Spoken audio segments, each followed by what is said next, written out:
Welcome to this week's episode of Hidden Treasures, where we will be discussing some of the feasts of the Holy Virgin, Saint Mary. There are many feasts dedicated to Saint Mary, and this is because she is the Mother of God, who is exalted above the heavenly and earthly beings. This is why we never cease to praise and beg for her intercessions. First, let's cover the 15-day-long fast known as Saint Mary's Fast. This period is from the 1st to the 16th day of the Coptic month Misra, or from August 7th to the 22nd.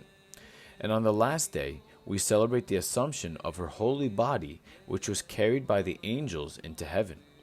It is said that the lay people of the Church are the ones who enforce this fast because of their love for Saint Mary, and the earliest evidence of this is in a document written in the 13th century by a man named Sheikh al-Mu'taman.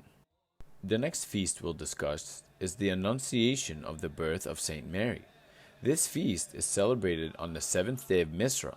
On this day, God sent the Archangel Gabriel to announce the birth of Saint Mary to Joachim, her father. Saint Joachim and Anna were stricken for years with no children. The two saints prayed fervently and promised God that their first child would be consecrated to him.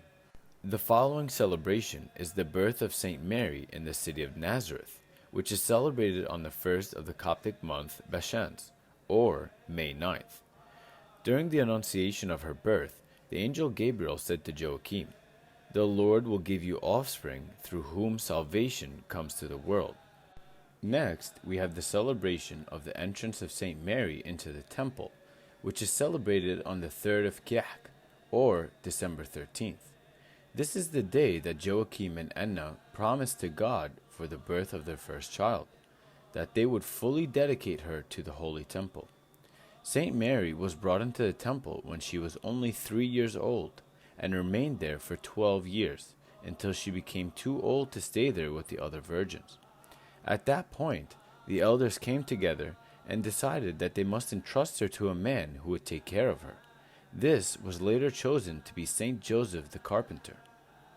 Lastly, we have the celebration of the Dormition and Assumption of the body of Saint Mary. Saint Mary departed to the Lord on the 21st day of the Coptic month Tuba, or January 29th. As she was praying at the tomb of our Lord Jesus Christ, an angel appeared to her, telling her that she would soon depart from this world. When the day of her departure arrived, virgins of the Mount of Olives and the apostles gathered around her and asked her to bless them before she departed. It was St. Thomas who saw her body being carried by the angels into heaven, while he was making his way over to see St. Mary when he heard the news. The angels urged him to come quickly and kiss the body of St. Mary before it was taken away. During the feast of St. Mary, let us contemplate on her glory and the life she led on earth, so that we may strive to imitate her as she imitated Christ. We hope you enjoyed this week's video of Hidden Treasures. To learn more, click on the link in the description of this video for more information.